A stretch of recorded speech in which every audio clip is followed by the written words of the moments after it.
Hello everyone, আসসালামু আলাইকুম। কেমন আছেন সবাই? আলহামদুলিল্লাহ, আল্লাহর রহমতে আমরা ভালো আছি সবাই। এই তো রান্নাবান্না অলরেডি বসিয়ে দিয়েছি। আজকে রান্না করবো পুঁই শাক দিয়ে ডাউল চচ্চড়ি বসিয়ে দিলাম। আর পাশের চুলায় ফ্রাই প্যানে হাতে মেখে পেঁপুল শাক দিয়ে বেলে মাছ দিয়ে একটা চচ্চড়ি রান্না করা হবে। আর ছোটো আব্বু আর ছোটো আম্মুর জন্য মুরগির মাংস রান্না করা হবে। এই হচ্ছে আজকে আমাদের রান্না বান্না।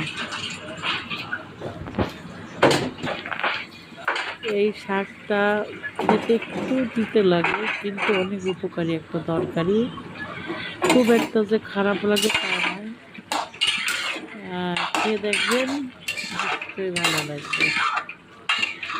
ভাত দিয়ে মাখিয়ে নিলে বেশি খেতে লাগে না।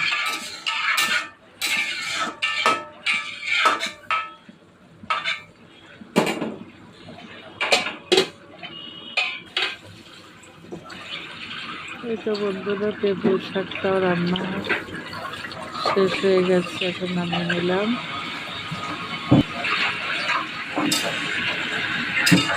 এখন চচ্চড়িটা হয়ে গেলে মুরগির মাংস বসিয়ে দেব।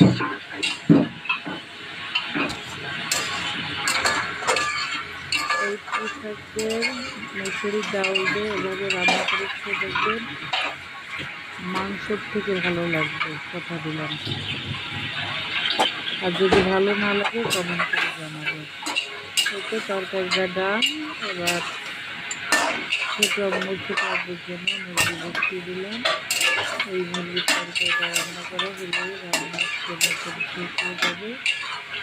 ছোট্ট একটা ভিডিও শেয়ার করলাম। আমাদের ভিডিও যদি আপনাদের এতটুকু ভালো লেগে থাকে তাহলে আমাদের চ্যানেলটিকে সাবস্ক্রাইব করে পাশে থাকবেন এবং শেয়ার কমেন্ট করতে ভুলবেন না। আপনাদের উৎসাহই আমাদের এগিয়ে যাওয়ার অঙ্গীকার। ছোট্ট একটা ভিডিও শেয়ার করলাম। সবাই যে যেখানে আছেন দোয়া করে সবাই ভালো থাকবেন, সুস্থ থাকবেন, আমাদের জন্য দোয়া করবেন। তরকারিটা কষে অল্প ঝোল বসিয়ে দিলাম, কষানো তরকারিটা সিদ্ধ হয়ে গেছে, এখন নামিয়ে নেব।